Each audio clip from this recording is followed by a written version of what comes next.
If you like WWE matches where they punch each other a lot, pose a lot, hit a finisher and then lie there for 5 minutes, have I got a match for you? They had an exciting match. Whatever you think about it, it was exciting, and the fans were living and dying with it.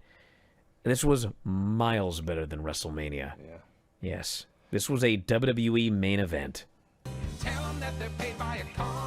Backlash 2025, and I'll be that guy. I liked it.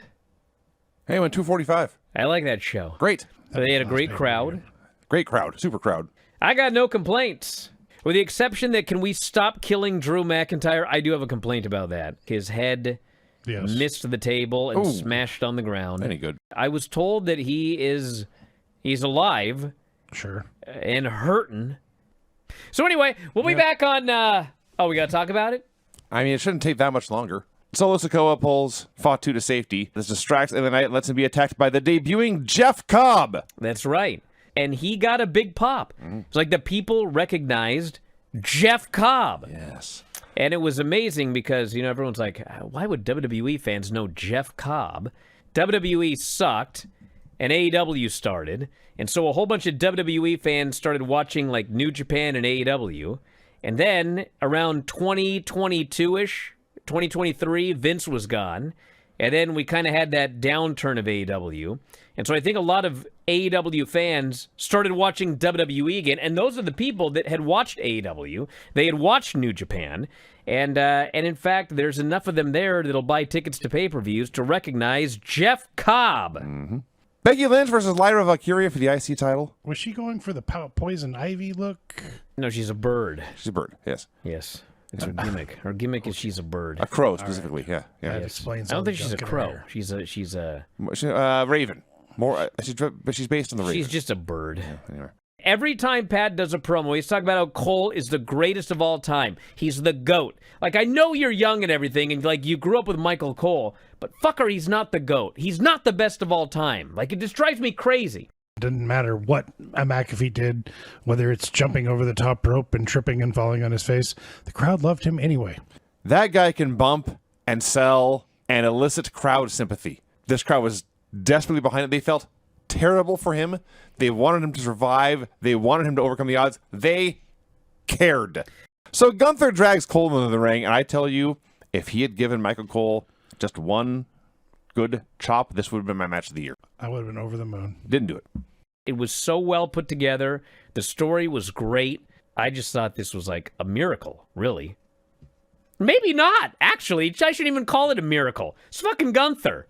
We see clips of Randy Orton versus Prototype in Ohio Valley, and I was so much more jazzed to watch that match than I was to watch the match we got tonight. Actually, I asked, and somebody has sent me that entire match. Woo! And probably 3 minutes. My goal is to watch it later to find out if in the ring, wrestling-wise, it was better than the match that we saw tonight. If you like WWE matches where they punch each other a lot, pose a lot, hit a finisher and then lie there for 5 minutes, have I got a match for you? They did everything they could to protect Randy. They gave the fans 15 RKOs, everybody in the city. They had an exciting match. Whatever you think about it, it was exciting, and the fans were living and dying with it. This was miles better than WrestleMania. Yeah. Yes. This was a WWE main event. Apparently, Truth crashed John Cena's appearance at the press conference, and Cena responded by putting him through a table. I was very disappointed that they wasted this at the press conference, but we'll see it on TV all over the place. Perhaps this will be Cena's next challenger. Wouldn't surprise me one bit. Can you fucking imagine? I enjoyed this show. Fight me. I'm sure people will, but I liked it. Did you run for any office there at the old folks' home? If I was younger, I would do something. No one there's young. I can't write. I can't hear. I can't see. You're literally doing a radio show right now. If you can do this show, you can run the board of directors at the old folks' home. No. My favorite question in the history of the Granny segment. Really? Jason Ward asks, how long has it been since Vinny has played the Champions of the Galaxy wrestling card and dice game? God. And when he played it, who was his favorite character? Mine has always been, and forever will be, Wolf. Lord Nexus was he was your upper mid-carder. But one day I did a one-night tournament for a title shot, and he won the tournament. And as son of a bitch, he upset Thanatos and won the Galaxian Championship. And I fell in love with Lord Nexus that day. He was awesome. He got to the top of the mountain. It was a great story. Wow. This may be my least favorite question in the history of the radio show. Muhammad Rifki. Question for Vinny. Do you miss being carjacked and being sent a bill? No, Muhammad Rifki. I do not miss being carjacked. I especially do not miss the aftermath where they sent me a bill. Granny, what do we got here today? I happened to run into the Bella sisters. Oh, yeah? You ran into them. They came to the elderly person's home. Maybe they were looking for Danny. Sip it. Anyway. Yeah. But I forgot. Goodbye, Brian. Here we go. Is that like a UV light? It's a little flashlight. I have three of them. Nuclear? Halogen. It's the brightest light I've ever seen. I'm surprised you Hi, didn't Gene. say, get off ahead. Well, I'm getting close, if we're being honest. I'm done. Okay. Well, we're trying to say goodbye, and then you keep bringing up something you remembered. Well, you keep being quiet, so then I think, Well, we don't want to just like go, get out of here, Granny. Like, we're trying to say goodbye. That's what you do every week. No, I'm like, goodbye, Granny. We'll see you next week, okay? Anything else? No? Okay. No. God, I should have sent Granny some Sabu matches. We often talk about how this is Tony Khan's favorite era of wrestling and his favorite, territory and everything like that. And there are like a lot of similarities between the booking of AEW and the booking of this show that we've been watching. I mean, there have been many times where it's like, what the fuck happened? What did we miss? Can I give you an example? Go for it. Jeff Jarrett declaring he's going to win the championship at the beginning of the year. Yeah, that And got then dropped. nothing happens. Yeah, just got complete. They didn't even do a match. What the fuck was happening here? Why was Mr. Wrestling in this match as a babyface teaming with another babyface?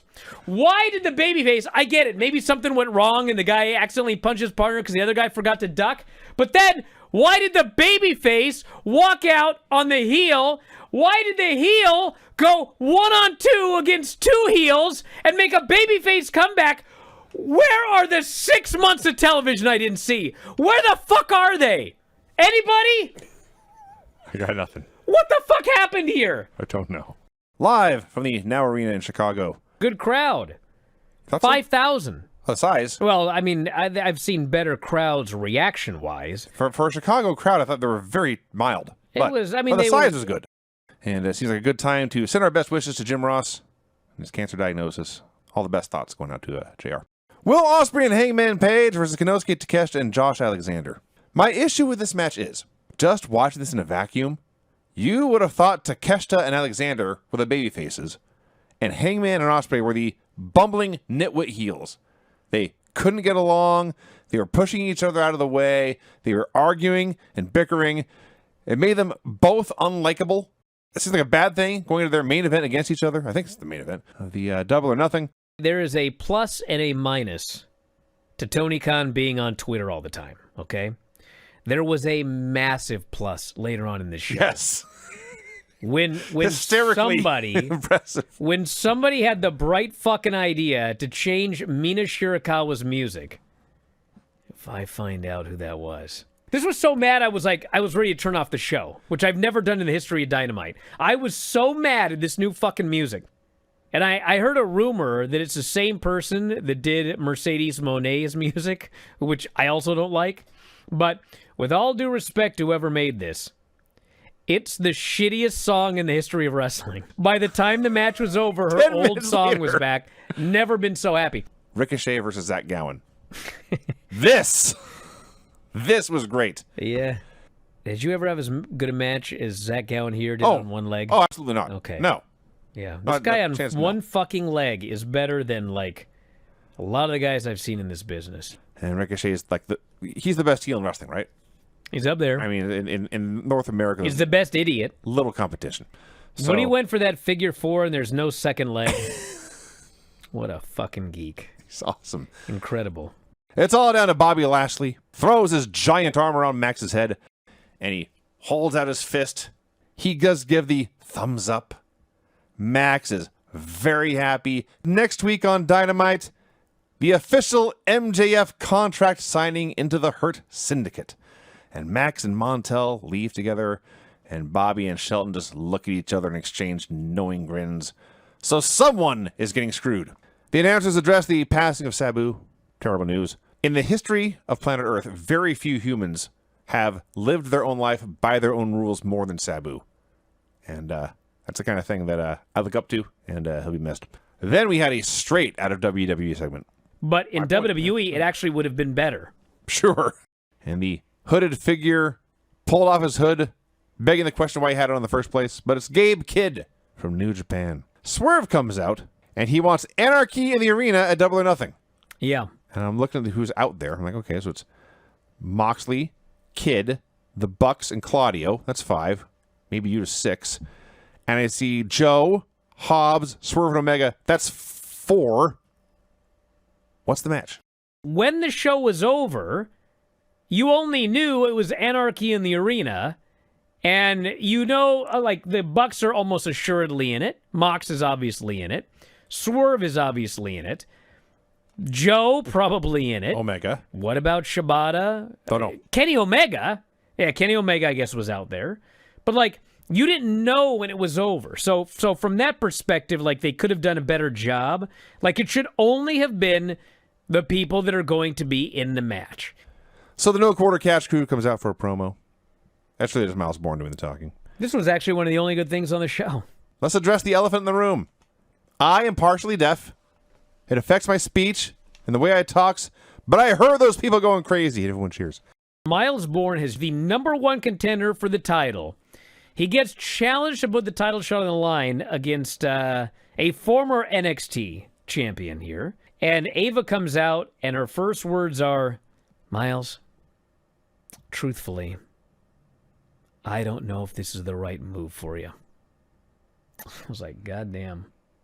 Why the fuck did you sign a battle royal and put all these geeks in if you have no faith in who won?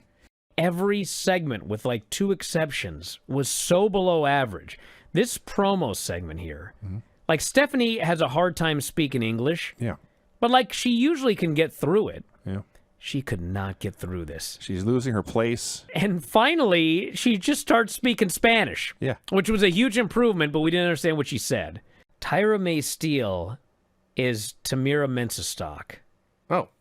who is a fucking Olympic gold medalist in freestyle wrestling.